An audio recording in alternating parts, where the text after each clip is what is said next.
we're expecting them to do anywhere from 12 to 16 years, depending on good time and shit like that. So now's the time, if you're about that shit, to really drive home support and really dedicate yourself to the long term. Because the same way you would want to be taken care of, they also need to be taken care of. And there's people talking after me that can talk about that a little stronger, people like Lorenzo. This isn't, it can't be just a one-day thing. It can't be like, I love prisoners during the Sacramento Book Fair, but then fuck them when it's the next day after the Sacramento Book Fair. It's gotta be what if it was me? What if it was, I think we got room on the sides too, or?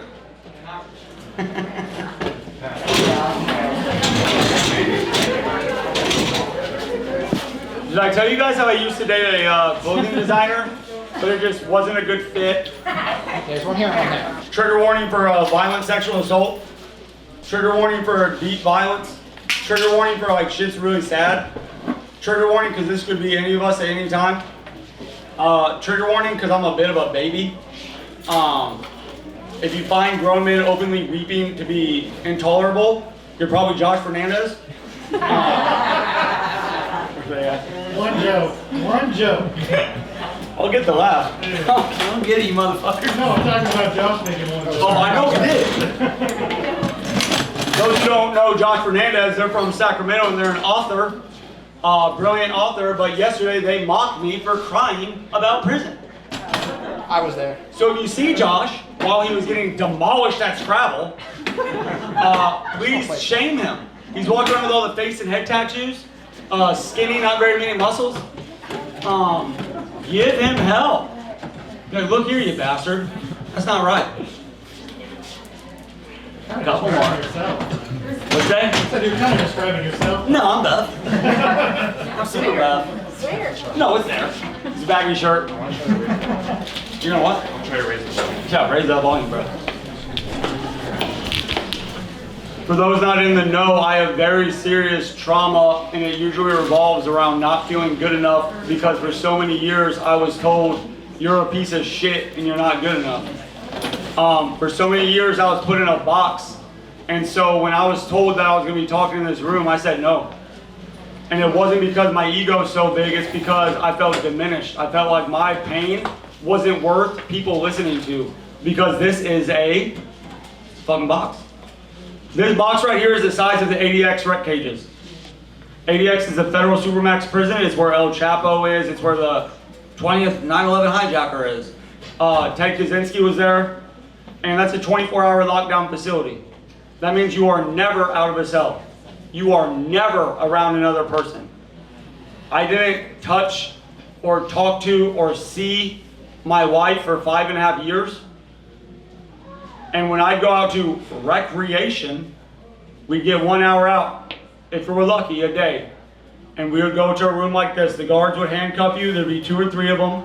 They'd have a baton out, and they will use that baton. And that baton's for if you turn your head while talking to them. You say, hey, Officer Joe, you will get whacked in the knee, if you're lucky, sometimes the shin. And then they'd come and they'd put you in a box this big, and it's got 2 doors. So they walk you through the first one, your hands are cupped behind your back, and then you stick them through what's called a bean slot. If you've been in jail, you know what I'm talking about. And they uncuff you, and then they close the second door, and then you get an hour to walk around this room. There's nothing else. There's not windows. There's not a radio. There's not your pals to talk about. This is what you got. And so when I was walked into this room the first time, my response was no. And it was because I was scared. I was scared that I wasn't going to be able to handle being in such a familiar place when that familiarity was something horrible. This talk is about my book, but really this is just about how bad prison can get for radicals and what we can do to make it less bad. Hi, Colin. Hi. I did 10 years inside federal prison, and the entirety of that 10 years was a struggle. And it doesn't have to be. You can lay down in prison and that's still safe, that's still acceptable. You can go to prison right now and never write a poem, never write an essay, never run down the walls, never shit in a cup, mix it with rotten milk and throw it in a guard's face.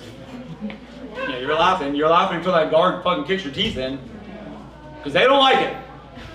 They don't like it when you do that shit. I stupidly, probably because of impulse control, probably because of a more deep-seated trauma like y'all just saw, I chose the hard route. It's not a special thing. It's not like, oh, you're so tough, because you're not tough. You're not tough when those guards are sticking their batons up your ass and they're choking you to death. You're not tough. I chose that route because I thought that was the only way to resist inside.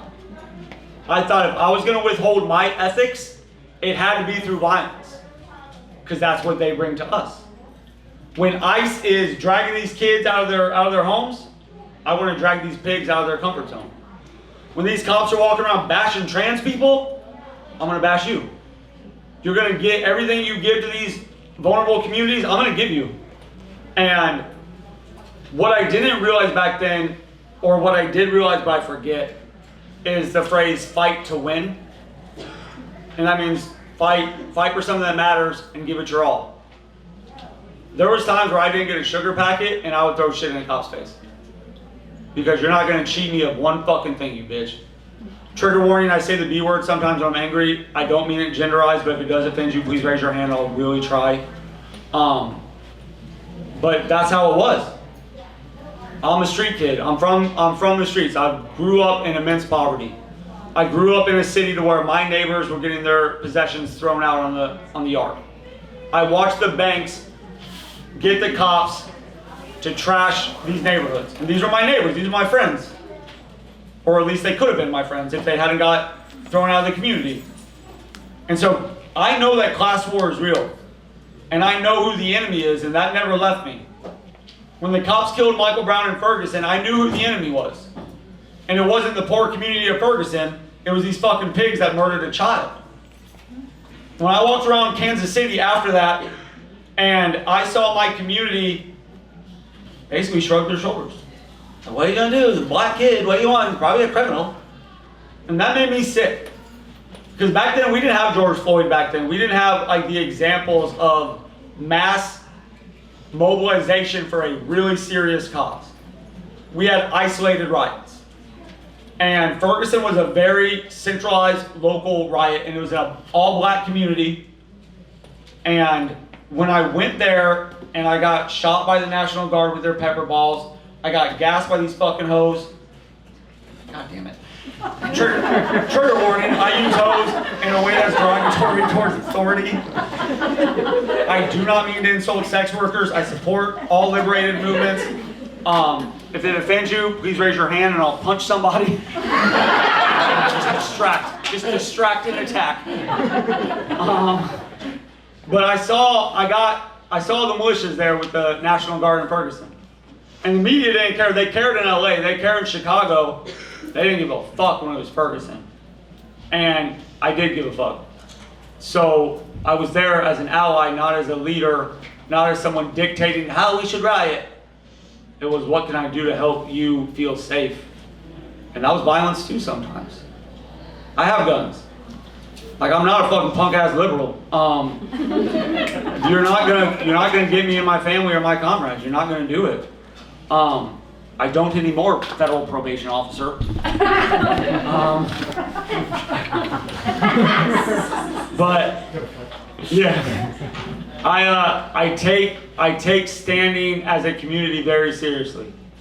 And when I came back home from Kansas City and I saw that my community wasn't doing shit, I decided to do shit.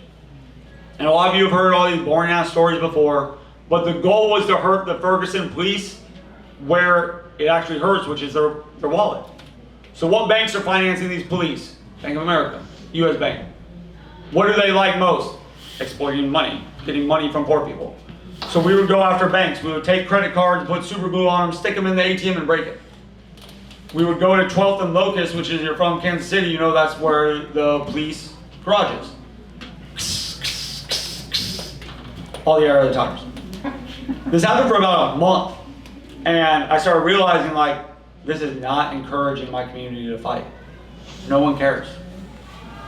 And I could have mobilized better. I could have done situations like this to raise awareness, raise support, get money, get ammo, do anything. But I was on this like little affinity group bullshit, which I still support, but it wasn't working for me. And so I firebombed a congressman's office. I took 2 Molotov cocktails, lit them, threw them. They did not burn the office. They did burn some of his windowsill. Like, for real though, if you look at those little back paintings, the small ones, that's how big the fucking window is in Emmanuel Cleaver's office in Kansas City. So I tried. I gave it the old college try. I did not practice security culture. I didn't wear a mask because fuck you. Like, this fight's real. It's a human fighting you. It's not a mask. I didn't have a phone or social media, but my friends did. And they love posting on Facebook. They love saying like, oh, we got another one. Our affinity group was called KC Fight Back. Very creative. But we did fight back. We did give them hell sometimes. But when I threw those cocktails, the next thing we did was like, we shot up the Federal Reserve. Occupy Wall Street. We went after targets that were symbolic to us, but were also lazy. They were short-sighted. The Federal Reserve does not give a shit if it's covered in little dots from a shotgun. They don't care. But if you want to know who do care, it's the FBI. The FBI cares a lot. I'm willing to bet there's at least 6 FBI officers in this room right now.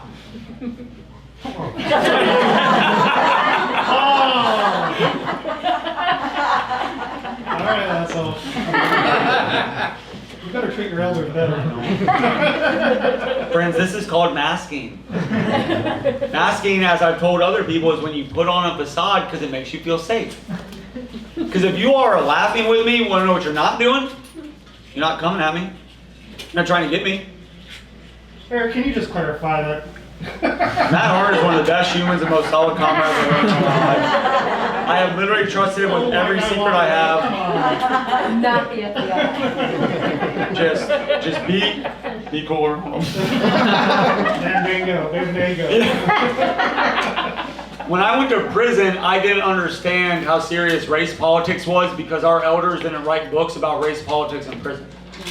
What we do have is a lot of great books about, I'm in prison, I'm a revolutionary. I'm in prison, I'm holding myself accountable. I'm in prison, I am running laps around Leavenworth. But what we don't have is anyone saying, I'm in prison and these fucking white bastards are gonna kill me if I sit with a native. And so that's information I had to learn on my own, and that was a failure on the part of the abolition movement. We need to be able to look at ourselves and look at our comrades inside and say, like, are you doing enough to help those who come next? And at that time, I don't feel they were. And at that time, the person that paid for that was me and my family. I didn't know when I arrived in prison that I could not live with a black kid. I didn't know I couldn't eat with Mexicans. I didn't know I couldn't share coffee with anyone that's not white and male. What I did learn, though, is that people will fight you over these things. What I learned is that it will not be a one-on-one fight. What I learned was that when you're 5'6", 140 pounds, because you've been starving yourself, living in a squat, eating black beans every day that you stole from a Walmart, that you don't have the muscle mass to fight all these people. They will get you. And they do. They don't care. Violence in prison is real, and I believe it's a control mechanism because we've lost all of our control. But I also believe it's a form of, there are men who have not learned how to control themselves or how to express emotions. There are men who have been ignored by society, by their parents, by whatever, and because of that, they never learned that I can have a conversation, I don't have to stab somebody. Those men were not wanting to have that conversation with me. I caught them just a little too late. And so my first 2 years in prison, I got fucked up a lot. I won a couple of them, but in prison, it doesn't matter if you lose, you just have to do the fight. You have to fight back. If you don't fight back, you're a bitch and you're off the yard. You're going to get stabbed. Or you're going to get sold. And sold means exactly what you think it means. It means selling you into rape slavery. I could not allow that to happen to me. Even though sometimes it looked easier. Sometimes it looks easier to bend over and let these dudes do what they need as long as you don't have to spend all day cutting fucking plexiglass with a piece of rope and then sharpening it on your concrete floor. But I did have to do that. And I don't know if you've ever had to put a knife in somebody, but it's not what you want. The problem with violence inside prison is that we don't just do it to the person next to us, we do it to ourselves. I experienced that violence. I experienced sharpening that knife. I still remember that sound. I think about it all the time. That sound is someone about to die. That sound means that you have crossed the line and that someone no longer values your life. Your family, your hopes, your dreams, your cousins, that's dead. It's not just you. And so something that we need to make sure that future political prisoners know, especially white middle class ones that maybe don't have that in them, is that this isn't a game. It's not a romanticized vision of revolutionary struggle. It's not, I'm gonna raise up and fight with my brothers. You are not. You are gonna be eating your fucking teeth. And that's not hyperbole. I saw many dentist appointments at the back of a boot. And none of them got their cavities filled. No, but seriously, prison sucks. There's different custody levels in federal prison, and I wasn't hip to that shit either, because when you hear about prison, all you hear is, Ray Luke was at this prison, Jan was at this prison, Mark Cook was at Sheridan, but they don't go into what it means. And I was at all 4 custody levels, and there's only been one person to ever do that in federal prison, it was me. Because usually if you start at a low, you stay at a low because they're so goddamn sweet. Pepe right now is at a low security prison in Elkton, Ohio, and they are not sharpening knives. Thank God. There's no diminished machismo about being in a soft prison. That's a good thing. You want to be safe. I don't care if there's sex offenders on this fucking yard, because what there's not is a knife in your neck. So what's it worth to you? I started at low security and I did not realize how bad things can get. I was at a low security prison for 2 months, and I drew a cartoon stick figure of a lieutenant or a guard, I forget who, of his tombstone for my kid. He yelled at my daughter. She was 2 years old. He yelled at her at a visit, and she was scared to see me. It's a 2-year-old little girl. She don't understand what's going on. What do you tell a 2-year-old girl when a guard yells at her? And you sit there. She is looking at you to protect her, and you sit there. And all you can do is scowl. You motherfucker, I'm gonna get you. But you're not gonna get them. Because of you. So I drew a stick figure cartoon to make her feel safe, that we will overcome this. And instead what happened was I got picked up, drove to a medium security prison, and got referred to the FBI. People sometimes think that in prison you can do whatever you want and there's no consequences. And the people that think that have never been to prison. And if you did think that right now, it's okay. That's why we're here. But you should also leave, and I don't respect you. Masking. But yeah, I got put in the SHU. I got put in the SHU, the special housing unit. It's 24-hour lockdown. And that lasted for 3 months while the FBI decided they were going to prosecute me for a stick figure cartoon. One thing you learn very quickly is that if you have charges that are related to attacking the government, you are not liked in prison. And not only are you not liked, you will face unique challenges. Your mail will be fucked with. Your food will be fucked with. Your ability to exist on the yard without harassment from staff will be fucked with. And that is a price that has to be known ahead of time when you are choosing to do an action that may send you to prison. I did not know this. And so I had gotten 3 staff assaults at my pretrial facility. I'd done 13 months in the hole there for punching guards. And that follows you. They know this. So when I finally hit the yard at Florence Medium, I learned what race politics was. At medium security prisons, they're usually bitch prisons, but if you're on a West Coast yard, that means you have West Coast politics. And that means you're under Aryan Brotherhood politics. It doesn't even matter if they're on the yard. Their politics stand. You are living with a white guy. You are working out with white guys. You are sharing drinks with white guys. You are getting up at 5 a.m. and cleaning your cell. You are putting your goddamn boots on just in case one of these blacks comes and gets you. You are not doing this. You are not listening to rap. You are not watching the black TV. And if you don't like that, there's a knife for you. That's not a game. And so you have to learn very quickly what you can do to maintain your ethics within a world that wants to kill you for your ethics. And so I would walk that line. Something I learned to do is that Scrabble, you can play with another race if you're gambling. You can gamble with the black kids, with the Mexicans, the Serranos, whoever. That's where I got so deep into fucking Scrabble. It was my only way to show racial solidarity. I didn't want to be away from the people that I respect. I grew up in a black neighborhood, click-clack gang. It was a blood neighborhood. I love those guys. And Scrabble was literally the only way that I could be near them without having to call them the N-word. And I wouldn't do that. And I wouldn't listen to that. I taught a yoga class. That's another thing you can do to garner racial solidarity. And I made $15 a month teaching yoga class. And there was a gay black kid who was in my yoga class. His name was Sean. And I refused to kick Sean out. I wouldn't do it. Because if there's one thing I stand for, it's trans and queer solidarity.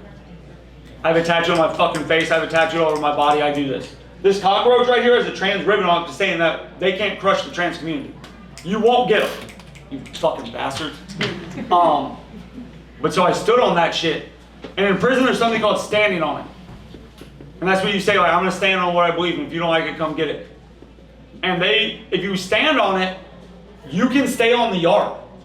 They won't kill you because you're showing you're a man, and men fight. And so every now and then, about once every 3 weeks, the Aryan Circle, that's a Texas-based white nationalist gang, would show up on my door and say, EK, get that N-word, F-word out of here. You can't do this shit anymore. And luckily, I already had my boots on. Luckily, I had that knife tucked between my butt cheeks. And we would fight. And when I say we would fight, I mean I'd get my face slammed on that floor and I'd get my, you know. If you don't know, look it up. Don't look it up. It sucks. Just picture someone getting kicked in the face a bunch of times. But that was something I thought was worth fighting for because they had to fight for it. If the black community has to fight in the streets for dignity, why am I above this? Why do I get to use my privilege to prance around knowing that I have prisoner support while people in the streets are fucking hungry and having the cops kick in their doors? I don't respect my own privilege. I understand that it is something I was born with and something I must use to benefit communities that don't have it. And in prison, that will get you fucked up. Something that prisoner supporters don't always understand is that you guys forcing your values inside the prison walls can get us hurt. It didn't do me any good when people would mail me books. The Joys of Gay Sex. You motherfuckers, dude. I almost got killed. You cannot do that to someone that's not in a safe environment. I know where I stand with my beliefs. I know that I will ride to these causes. I don't need fucking Jigsaw from the Aryan Brotherhood to know. They don't need to know this. We aren't going to overtake the prison system, so it's okay if you just overtake yourself and be safe. Casey's in prison right now. I don't care if they say the N-word every day of their lives. I don't care. Come out alive. The goal in prison is to get out of prison. If you can come out with your ethics, you've done it. But if you make it out alive, you've done it too. And we have to understand that sometimes people come out of prison and they're pieces of shit. But that's okay. Because prison abolition is not just for the good ones. It's not just for the cool Erics and Lorenzos. It is for Johnny Dirtbag. Because it's our job to decide how to hold people accountable. It's not the government's job. And if you're in here and you're not willing to hold a pedophile responsible for their actions, then you might need to look at how you really feel about abolition. I hope you fucking kill them. If you want to know how many pedophiles I had to put hands on, talk to me afterwards. It's 5. Don't clap, dog. Hey, it sucks. Thank you, though. So I had to walk that line. It was a very fine line, and I was never prepared for it. I didn't have older prisoners getting on my email and my phone saying, here's what you have to look forward to. Here's how you have to survive. I didn't have that. People nowadays seem to have that, and I get almost jealous. I get upset. Because why wasn't my life worth protecting? Thank you for the letters. Thank you for the $50 a month, War Chest. That keeps you alive in terms of coffee. But no one was telling me, Eric, you have to do this or this. That's consequence awareness. I then get to make that choice if I want to put my safety on the line. But I didn't have that help, and that's why I do these talks sometimes. It's because even if I can't talk to every prisoner, y'all might. Your brother Joe Smith might be going inside and you can say, Joey, don't you eat with those blacks. Or Joey, stay away from the white cats. I thought I knew how bad it can get until I was called into a lieutenant's office on August 17th, 2018. 17? It was a long fucking time ago. I got hit a lot. And at that time, there was a lieutenant that was a Nazi piece of shit, and he got mad at me for writing an email making fun of another lieutenant who got punched in the face. And he didn't like that. I'm not going to go into all the details. It's very boring, but he ended up punching me. And you cannot let someone put their hands on you in prison, no matter who they are. You might as well kill yourself. Because they might. Falling and hitting your head can kill you. The other prisoners finding out you got punched by a cop will get you killed. So I lit this bitch up. I got him. And if you don't believe me, you can look at my Instagram, support Eric King. Or buy my new book. PM Press. But I heard him. I heard this lieutenant. I laid him out, and the response to that was brutality. The response to that was 9 or 10 guards stomping me, kneeing me, choking me for the next 10 minutes. There was guards squeezing my testicles so bad I thought I was going to puke. There was guards hyperextending my knee. There was the knees to the side of the head. There was the elbows on the kidney. There was what we didn't know then, but we now know it's called George Floyding. And they don't just have to do it on your neck. They can put their knee in your lungs and push down. And what does that do? You're not breathing. I thought they were going to kill me. I thought that once they learned that it was self-defense, they would understand. That is naivete. That's childish. If I heard from Casey right now that happened, I would laugh in his face. Like, you idiot. Don't do that. But I didn't know that then, and when they put me into a room and used metal shears to rip off my clothes and grind my face into the concrete wall and sit me on a bed, a concrete bed, and then chain my body in the shape of an X as far as my limbs could go, I learned that like they don't really care that it's self-defense. That's called four-pointing. They don't do it anymore. It's illegal now. Four-pointing is where they chain you to a bed. Sometimes you're in your underwear if you're lucky. My friend Randy Platt smiles. He had to do it butt naked for 27 hours. And if you think these guards aren't going to ridicule your body while you're naked, naivete. I had to do it for 7.5 hours. And that was 7.5 hours of laying there in the worst pain I've ever felt in my life. Because the second you're extended, it shoots. It shoots. It's called quartering. They used to do that. It's called quartering. And it's an instant pain. You feel it immediately in your shoulders, your neck, your ribs, your hips, your ass, your butt, glutes. Your whole body hurts. And you can't move. So you have to channel this pain. You have to find it and exist within it. And it sucks, dude. Like when I tell you that shit hurts and I think about it every day, I'm not lying. I had to piss myself twice on that bed. Twice on that bed, I had to lay there and that piss stream over me onto a foam mattress that absorbs water. And I had that indignity and I had to remind myself that this isn't my indignity, this is theirs. This is not a reflection on me, this is a reflection on these fucking perverts. It might be a vindication of my resistance, but the grotesque nature of it is their hearts. And these cops are right now on the National Guard, they're in ICE. When George Floyd happened, the BOP got deputized and they went and fucked people up. And then they came back to prison and bragged about it. I know that because I was throwing shit in their faces. After I was four-pointed, I was taken to a penitentiary called Florence Penitentiary. It's one of the worst in the country. And I was placed in a cell that was covered top to bottom with shit. Shit. Human shit. And they have this fun little game where they can play with your water. So my toilet was filled with bingo. But what I didn't know was how bad the water was. Previously in my stay, after I fucked off a different lieutenant, they put me in a cell in CCA, Core Corrections of America, which is now an ICE facility. They pepper sprayed me to death, put me in this cell, and then turned off the water. So I had to use the toilet to drink. I got 1 cup every hour on a styrofoam cup. But if I wanted to shower, toilet. Drink, toilet. That's one of the places I learned to hate these cops. So when I was back in Florence, that was really triggering. I was back in the muck. And this can happen to anyone. I'm not special. When I'm telling you this shit, this isn't because I'm like, poor me. It's because these fucking pricks are still doing this shit. I'm not unique. I'm unique because I have listeners. I'm very important.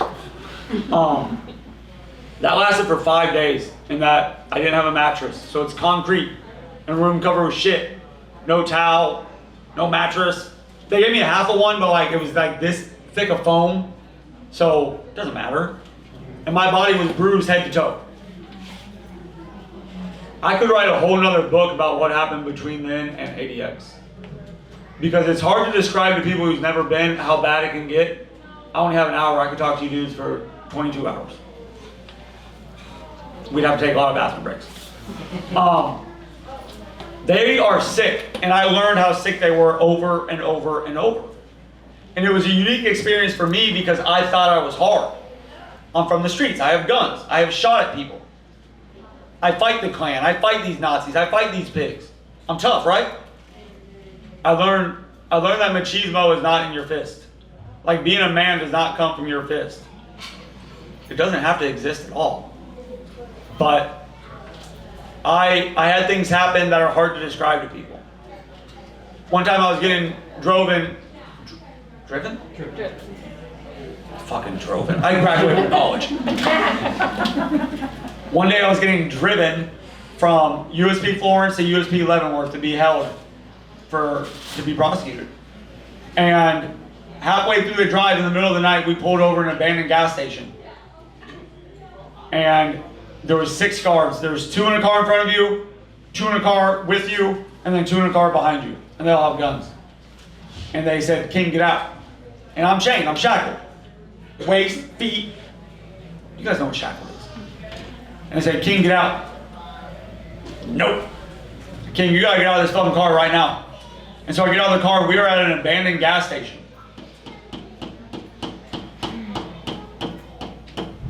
They strike so much terror in us, dude, because we have no control. The 6 motherfuckers have guns pointing at you. You do not have a say in what's happening. And they take me into this little area in the gas station, all gravel, and say, "Get on your knees." What do you think is about to happen? In my mind. And I say no. And this is a common theme. You'll hear this in about 10 minutes too. I say no and they say yes. And okay. Okay. So I get on my knees and they pull down my pants. And they say, "Piss." What? They tell me this is my one chance to pee. Take it or leave it. And so I have to sit there and try to squirt out pee, nervous as the dickens, no pun. And it hurts. And it hurts my dignity. Because at that point, I still thought that dignity was how you existed in the world, not how you existed within here. I thought it was how people treated you, not how you treat other people. And so that started a trend of abuse because I didn't back down. This is something we need to teach up-and-coming political prisoners.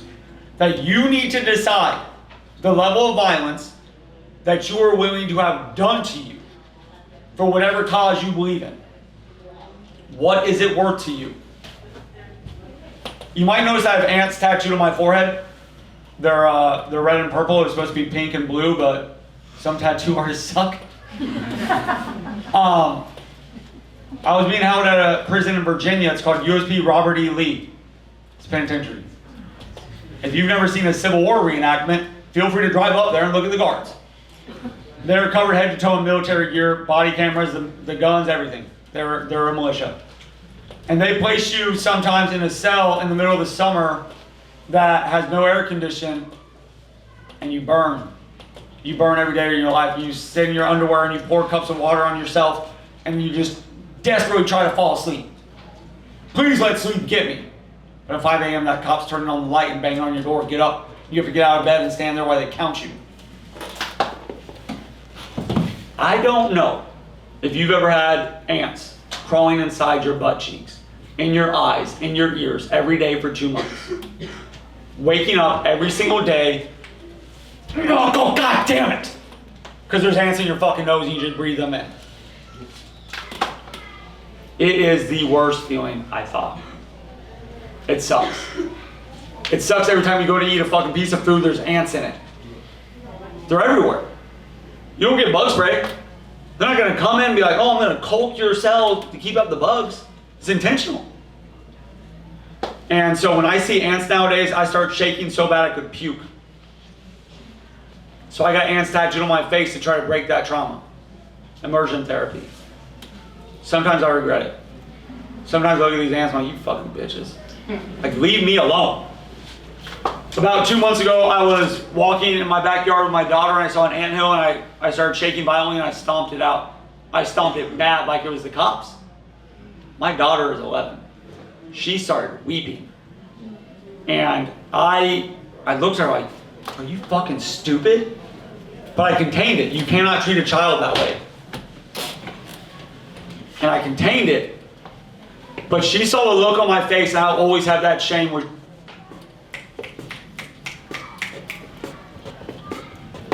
she saw her dad look at her like he wants her to fucking die. It was this look. Like, are you fucking dumb? Do you think I wanted to look at my little girl like that? No, but they keep it in you. They keep those hooks in you. They don't want to let you go. They don't want you out. They'll let your fucking stupid ass body out. Who cares? Fuck your body. I'm tapping my temple for anyone who can't see me. They want your brain.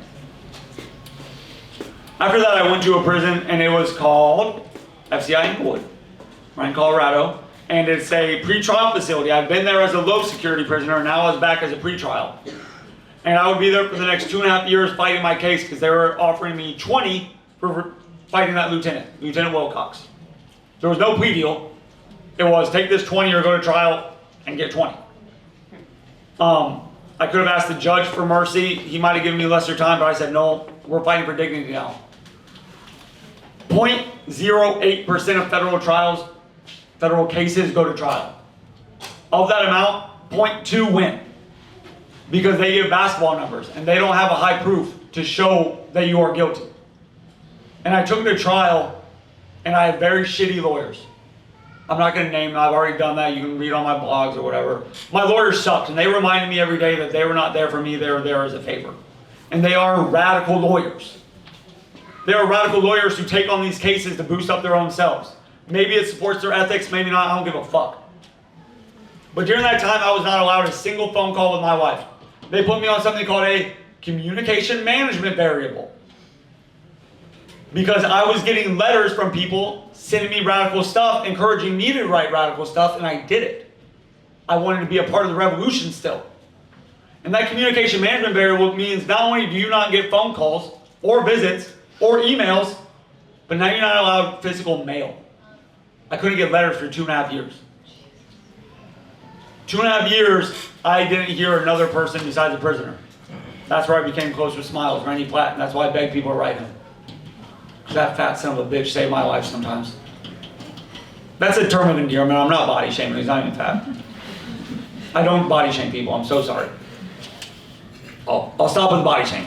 But I waged wars in that prison. I waged wars because if you're going to take away my commissary, if you're going to take away my mail, if you're going to take away my wife, you're going to take away my kids, you're going to take away Matt Hart, who wrote me one time. You're banned. Whatever, dude. If you're going to take away all this fucking shit from me, I'm going to give you what you want. But really, it is what they want because they get an excuse to fuck you up. If you look at me after this meeting, you might notice I have a white scar right above my cockroach. That scar is from when I was handcuffed behind my back. I was on what's called a hard cell status, and that's where you have nothing in your cell but a mattress. You're in your boxers only. And the guard said, King, we need to shake down your cell. There's nothing in my cell. So they go and put you in the shower, and they throw your mattress out. And when I came out of that shower, they said, lift up your foot, we're going to metal detector you. We're going to wand you. They have a metal wand. I was wearing my boxers and sandals. I had nothing on me. And they whacked my ankle. They whacked it again. And the third time they went to whack it, I slammed my foot down. And before I knew what was happening, I woke up in a pile of my own blood. Puddle. I was drowning on it. They had me face down in it, and I was choking on it. I didn't know what had happened, but when they stood me up, blood was running down my face, and I later learned that Officer Gustafsson, 6'4", had picked me up and slammed me on my head on concrete. That can kill you. Easily. My hands were cuffed behind my back. He hated Antifa. Trump had called Antifa terrorists back then, if anyone remembers. And I was the only Antifa in prison. I was a target. We need to remember that when we're about to go to prison, that we are targets. Everyone in here has a belief that will get you fucked up in prison. Except for the 5 to 10 cops. But that would get them fucked up too. They would still go to prison. They would get it too. Sons of bitches. Don't record that. That was just a joke. I was just joking for Matt. But I got 7 stitches after that, and they charged me with assaulting an officer. My stitches got infected, and I had to get taken to the ER because they didn't tell me how to clean them, and they didn't offer cleaning supplies, and I didn't have soap. Because during COVID, we ran out of soap. They didn't give you new soap. My wife had to hear about this through my lawyer. My wife, who got little to no support for the first 7 years I was inside, had to hear from a lawyer that her husband almost died. She sees me losing my mind. She knows it. The supporters don't know it because they're encouraging bullshit. They're saying, oh, Eric's fighting the cops? Fuck yeah, revolutionary, brother. Fuck yeah, Eric's writing essays about burning down this or that prison? Yeah, let's do it. Let's publish that shit. Which is fine if someone's in a good headspace, they got life in prison and they're willing to do that shit. I was facing 20 goddamn years. I was pre-trial on my second case doing that shit. That's dumb. And the people that were encouraging it are not my friends. And if you were encouraging Casey to do it, you're in this room right now, you need to really look at how you value human life. Because that is not what you do to your friend. There is more to prison support than sucking someone off. God damn it. There's more to prison support than... How do you say it? Like, well, how can you say it? Than being a tool, like, I don't know how to say it, than sucking someone off. There's more to prison than that. Prison support is about treating someone like you love them. Prison support is about being honest with people. It's about being vulnerable. It's about saying that you are hurting me and yourself. Yeah, woo, for real, dude. Like if you're writing someone in prison and they tell you, hey, I just shot a gram of fentanyl, are you gonna write them and say, yeah, we need to publish this on Instagram and have people do a call-in campaign to get more fentanyl? You look like a fucking moron.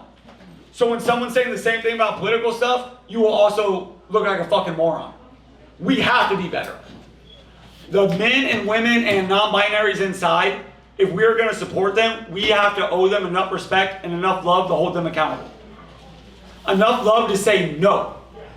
If your spouse, loved one, best friend said, I'm going to go and kiss an alligator, you would not support them. You would say no. And it has to be the same thing if you got a homie inside and they say, publish this writing about how goddamn cool Hamas is. That's dumb.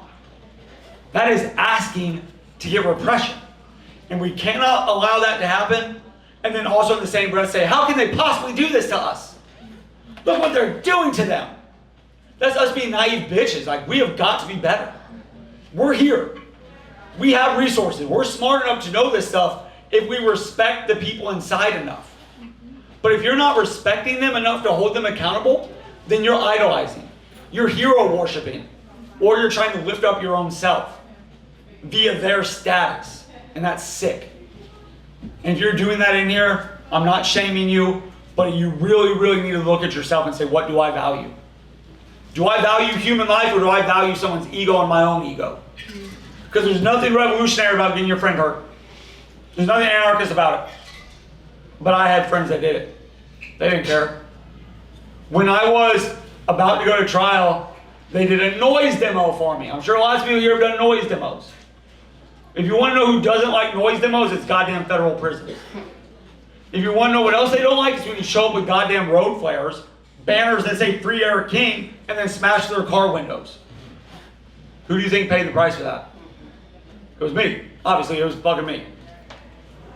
I got referred to ADX, the federal supermax, the highest security prison in the entire country. There is not higher. I got referred to that because they called me the leader of Antifa because they said I organized that. Right now on Facebook, there is a Facebook post saying, week of action for Casey. Week of action in solidarity with Casey and this motherfucker who killed Zionists in DC. And it says on it, wheat paste, direct action, call-ins, letter writing night.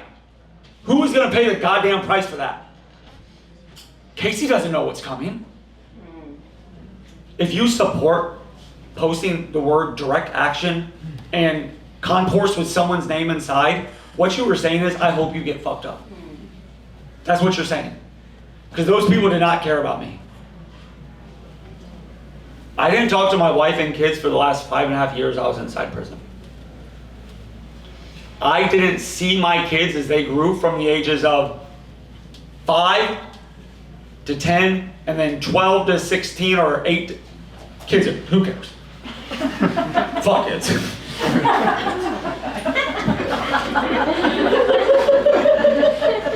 Kids change though, right? Like kids grow up fast, dude. Kids grow up really fast, and I miss their entire lives. When you're 10 and your dad hasn't seen you since you were 5, he hasn't seen you ever.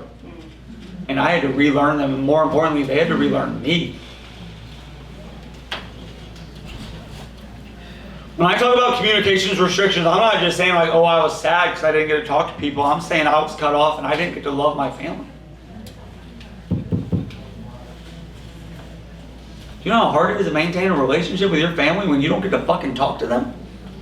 Because it's not your life that matters also. Like, we have to love our prisoners enough to include them in our lives too. When my wife's hungry or she's trying to get into a HUD house or she's trying to get on disability and she can't tell me,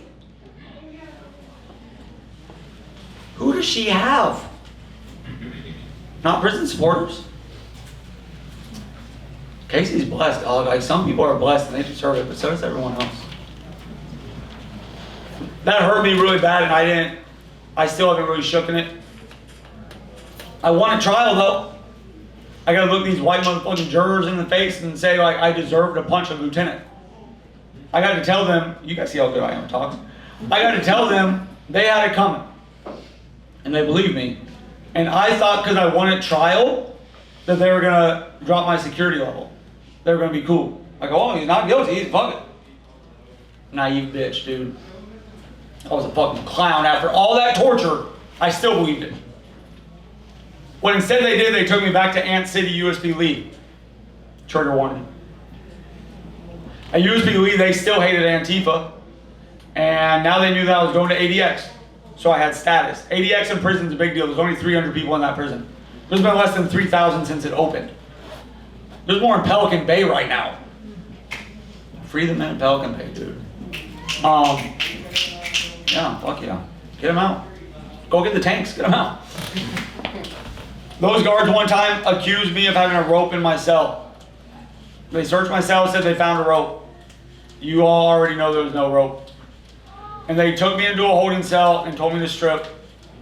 I've told this story before and I hate it. I hate it with all my fucking heart. There was 6 grown men and they all had brass knuckle gloves on, which I didn't even know existed until prison. And they all had batons and they all had fire extinguishers full of pepper spray. And they said, if you don't fucking spread your ass cheek, we're gonna go in there and beat you half to death. And it wasn't just the squat and cough, because I did that and it was already bad. But they wanted me to stick my fingers inside my ass and open it. Why they laughed and called me an F word. It took everything I had not to cry. And so I turned around after they called me all these names, and then they said to spread them. I thought they meant my legs. And I was like, they're already spread, you bitch scum. Trigger warning. They were talking about my scrotum. They wanted me to grab it and stretch it as far as I could while they stood there and called me slurs.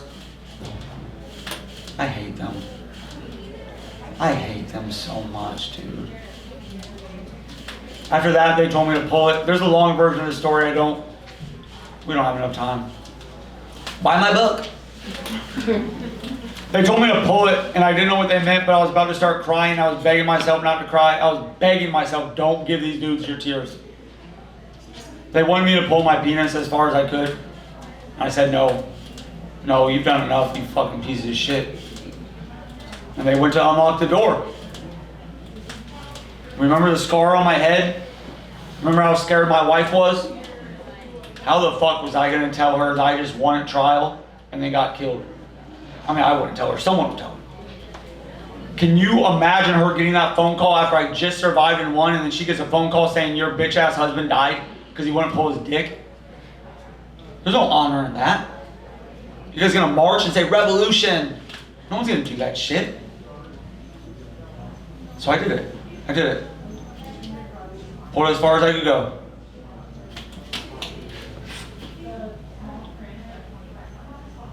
And then they put me in orange, see-through fishnet panties. I wasn't the first person to have this done to them. This has happened a lot. You see it every day. And then they march you back to your cell and they call you an F word. Queer on the range, homo on the range. And you hear some bootlickers on the door like, oh yeah, I see you. And you pray to God that one day they catch a knife in the throat. It's hard to look yourself in the mirror after you involuntarily put on fishnet panties. Like it's hard to look at yourself and be like, I do this shit. Because I used to really see myself as like a fun guy. Like the way I mask for you all now was how I was. And they don't teach you in political prisoner school that you're gonna lose a lot. You're gonna lose a lot. And it's not the bad stuff you're gonna lose, it's the good stuff. I had to stay in those panties for 5 days. And it was 5 days where I thought, and by the way, the answer's still there. It just never stops. Like I think about those clothes all the time, dude. Like when I'm over here asking for shirts, like everyone thinks it's funny, but it's so I can put on more clothes so I feel safe. I don't like doing these, I don't like crying doing these talks, but I think it's important that people see that we are not, prison is not what you think it is. It's not this political prisoner school. It's not a revolutionary school. It will sharpen you. It will sharpen you or it will break you. It will steal your ethics or you will maintain them as hard as ever.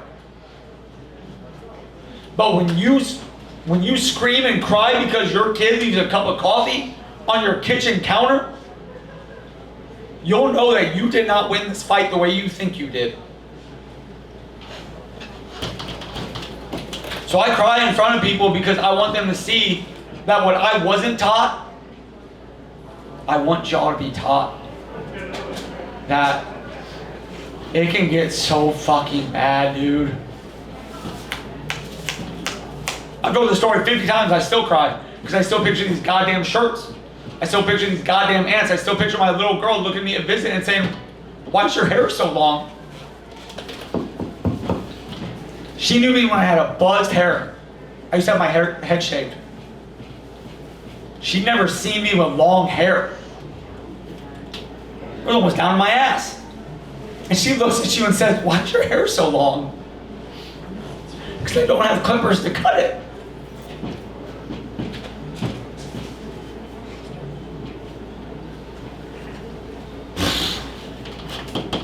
I went 5 years without brushing my teeth. They gave you shampoo, body wash, toothpaste. And you have to take a washcloth. Or they give you like a finger nub, like a thimble. And you put the shampoo on it and you brush your teeth with it. So if you ever look at me online, I have metal grills that I wear. I don't wear them to these events because I want people to see. But my teeth, there's no dentist. There's no dentist when you're fucking facing 20 more years in prison. My teeth, do you know how insecure that makes me? These yellow motherfuckers, like. So I bought grills. My wife supported me, like, spend the money, dude. I I got a lot of tattoos on my face because I'm trying desperately not to let. It's gonna sound stupid because it's reverse, but it's really like, don't look at me. Look at the art. Because if you see the art, maybe you don't see a kid that's ready to fucking kill you if you say the wrong thing to him. Or a kid that's ready to go hide in the bathroom and ask people to let him go in front of him because he's about to break down. The federal supermax ADX sucks. Like, if you hear about it on the news, you know, like, the worst of the worst. Like, there's the jihadis there, the 9/11 cats are there, like, different bombers are there, all the gang leaders are there. Antifa was there. Imagine you're in a room the size of your bathroom. Not hyperbolic. Hyperbolic. And you do not leave that room. Ever. 2 years. You do not have anyone to talk to. I ended up getting a phone call once every month, and then twice every month. But an FBI agent had to listen in. So if he wasn't available, I didn't get a phone call. And every now and then you'd hear him talk, like, watch it. Like, God damn it, dude. Like, I'm trying to have a sex talk over here. Just kidding. Or am I? I am. But the first 2.5 weeks I was there, I literally didn't hear another human speak. Nothing. I don't know if you've ever had to go 2.5 weeks without hearing someone talk, but it gets you. Don't think it doesn't. Do not think that you're hard enough to where that won't have an impact on you, because it will. I did 7.5 years of shoe time. 7.5 years I was in a room as long as this table and to mat. But that includes a bunk and a toilet. That not only restricts your space, but it restricts your ability to understand the world. I didn't know when binary came around. I didn't know what pronouns were. I had trans friends everywhere. I never heard pronoun, that word. Obviously I'm not an idiot, I've heard it in school, but I never heard it in the world. Except for my trial, I've never worn a mask. They don't give you a mask in prison. Well, maybe they do somewhere. They didn't give me a mask in prison. I had COVID 4 times. So when I'm told to wear a mask at an event like this, what I'm told is, you're fucking going to trial. You're about to get it. I'm told that something bad is about to happen to you. And I get scared when I have to wear a mask. And oddly, the only time I have to is when I'm around the safest people I know. But I don't feel safe. I don't feel safe at all. I once got my face slammed into a wall at ADX because I looked to the guard and said, what? I was going back from a visit. Before you go to a visit, the guards open your outside door. You have 2 doors. They're like 3 feet away from each other. There's a little vestibule in the middle. Vestibule is a word I learned in prison. It means small space separating 2 doors. Maybe. So they stand inside your vestibule and they make you strip before you go to a non-contact visit, and then make you drop and cough. I just had this shit happen with the racist cops. So every time my wife had to see me, had to. That's what it feels like too. It does feel like had to. I didn't deserve that love. Like, who could ever feel like they deserve love like that?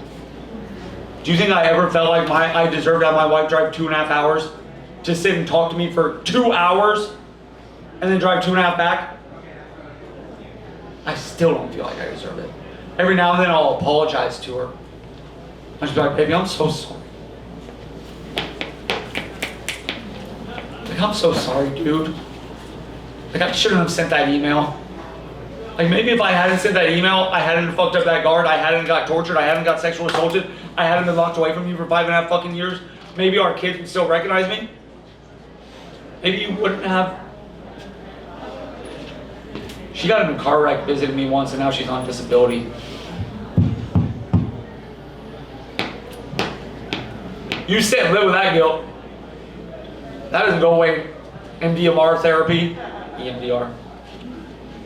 One thing we need to remember is if we're going to do prison sport, it needs to be through and through.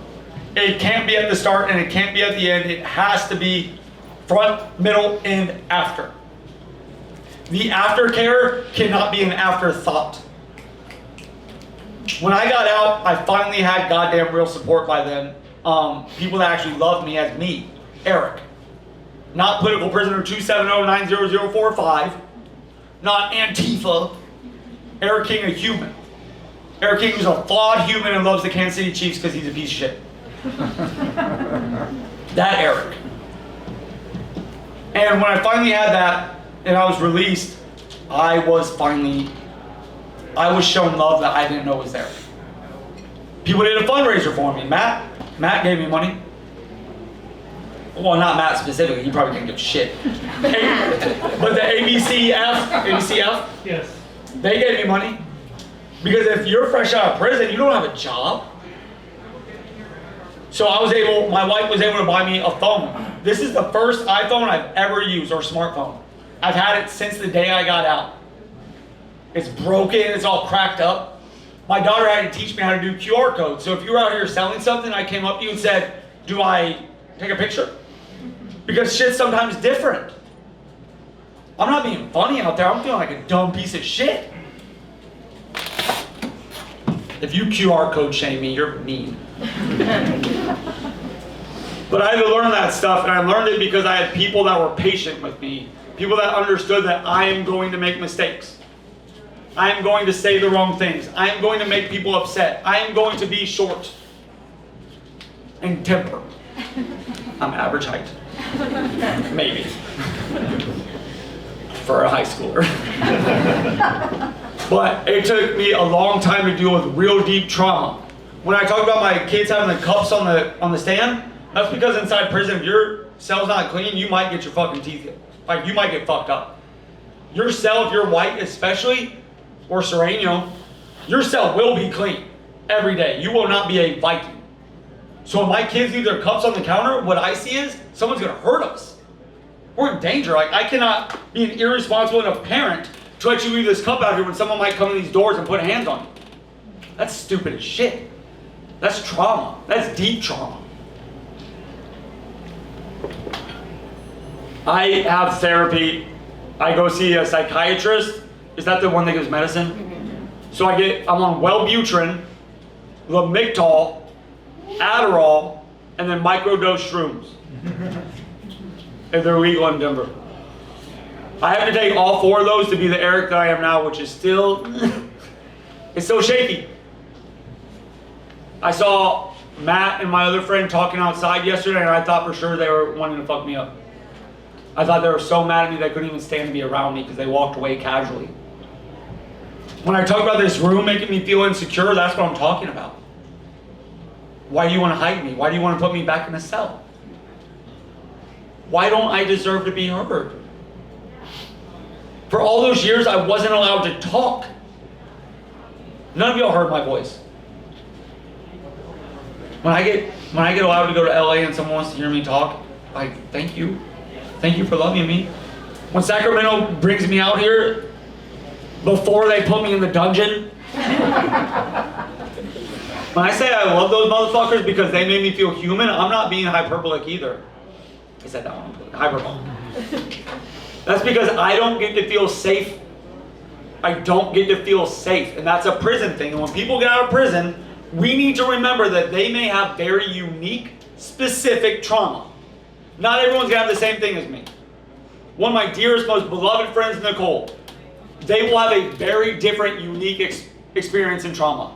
And we need to meet people where they are at. If you meet 2 people and they were sexually assaulted, you will not talk to them and say, oh, well, you guys are both the same. Here's the same fucking bullshit. There were people. And so we need to meet prisoners where they are at. Did you have unique things happen? How did it affect you? Something that sucks is almost no one ever asks me, do you want to talk about what happened? And they probably don't do that because it's hard. I weep. But when I'm not weeping, I have to keep that shit inside. Well, I mean, I can do a lot of talks. But when I'm not rambling to strangers, I have to keep that in. And it doesn't go away. It doesn't go away. I want everyone here, if you can, please, close your eyes for just 1 second. I know no one's gonna rob you.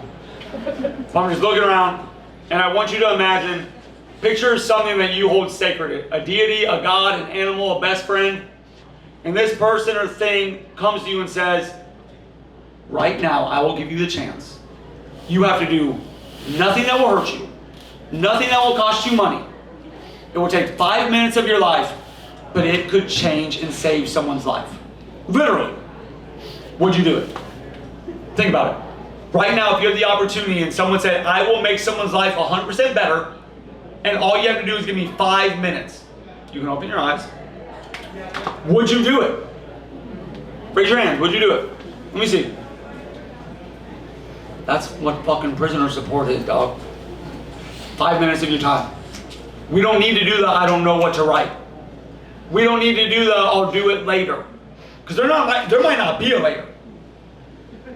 I've seen people hang. There was a guy named Levi, he was in the cell next to me, and when I was pre-trial, he had 2-year sentence. 2 years. They wouldn't give him his mental health medication, and they took away his radio. On Christmas Day, he hung himself.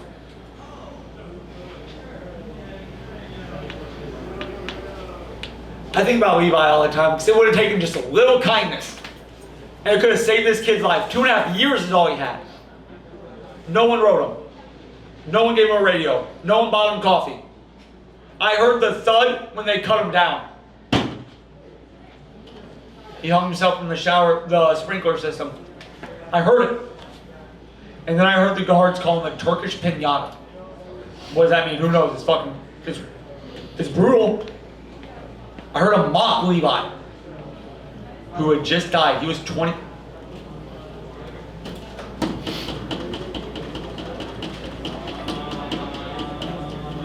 We could have saved Levi, dude.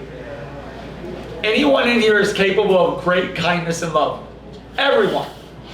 Every single person in here has something in them that says, I want to do better, or you wouldn't be here. If you have that capability to love yourselves, if you have that capability to love your friends, if you want to help every single migrant, every single person attacked by ICE, every single political prisoner, Levi is also worth it. Levi's worth it. Could you imagine the phone call his family got? Those aren't nice phone calls, dog. Hi, your son has died. You can come pick up his body. Levi could be alive right now. And maybe he's a piece of shit. I don't even know. I don't care. The prison does not get to determine someone's worth. The laws that we do not find valid do not get to determine someone's worth. We do not label people based on what the government labels them. You are not the title the government has shamed you with. If you have problems doing things that are harmful to people, we need to work to help you not harm people and yourself. It takes hard work. Prison support takes hard fucking work. It takes care, it takes honesty, it takes vulnerability, it takes time. It's not a joyful job. I'm not yelling at you guys, I'm just really passionate. But every now and then you might save someone's fucking life. Every friend I have right now, and I'm not being sarcastic, every single friend I have right now came from prison. I don't talk to a single person I knew when I was free except for one cousin. One. The guy I wrote all my books with, Josh Davidson, prison. He wrote me. And then he wrote back. And then he wrote back. And he wrote Eric. What are you into? What would you like to talk about? Here's some questions, and I'll actually answer your questions back, and we can actually have a goddamn conversation. Matt, prison, prison, prison, prison, prison. You guys could be that. Every single person in here could be someone's lifesaver, their best friend, and they could be yours. My wife wrote me in prison. I left that part out. My second month in prison, I'm covered in pepper spray, drinking out of the fucking toilet. I get a letter from Michelle Bricker saying, dude, like, I heard what's happening. I'm so sorry. Here's what we got going on out here. What can we do? We've been married 11 fucking years. I became a dad. My job I got because of prison. So, I'm gonna wrap this shit up. I know I'm taking a lot of time. I got 2 more little points.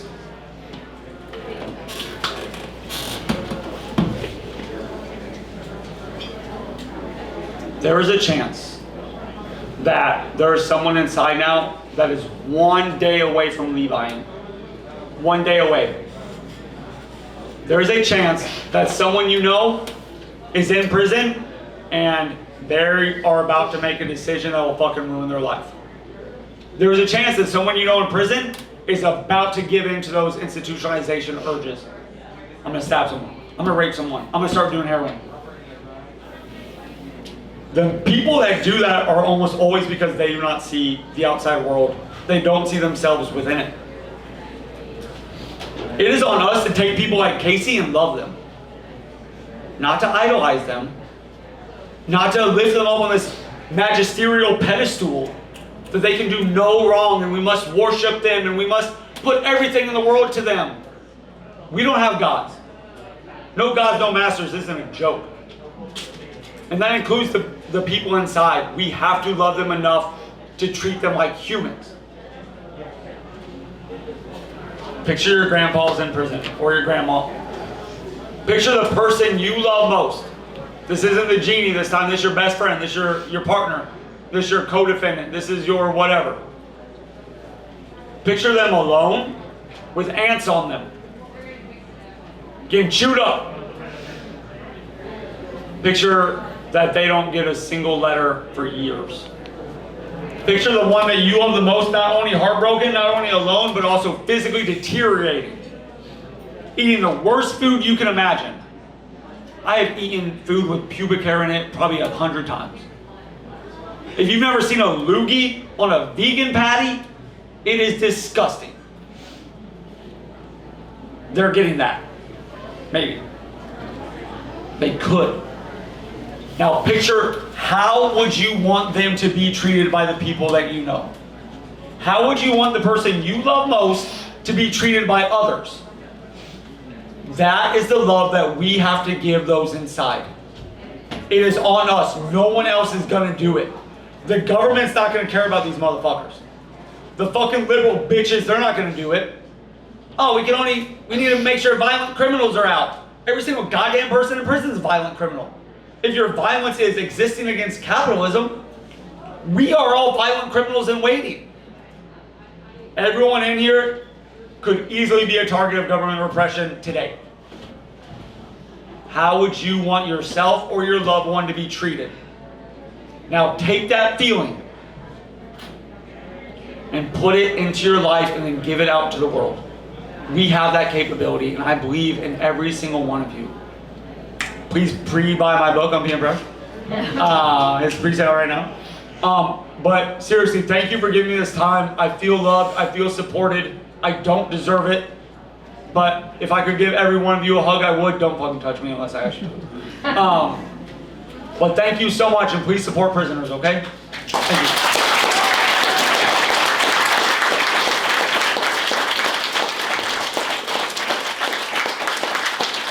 Just so you guys know, NorCal Resist does prisoner letter writing night. Is it here? At NorCal Resist office every Third Friday. Third Friday. Every third Friday you can Write a prisoner. send them some goddamn money. Let them buy some I coffee. walked this second Tuesday also. Bingo. Thank you. Thank you. I saw you over there carrying them into a lot. Oh, my God.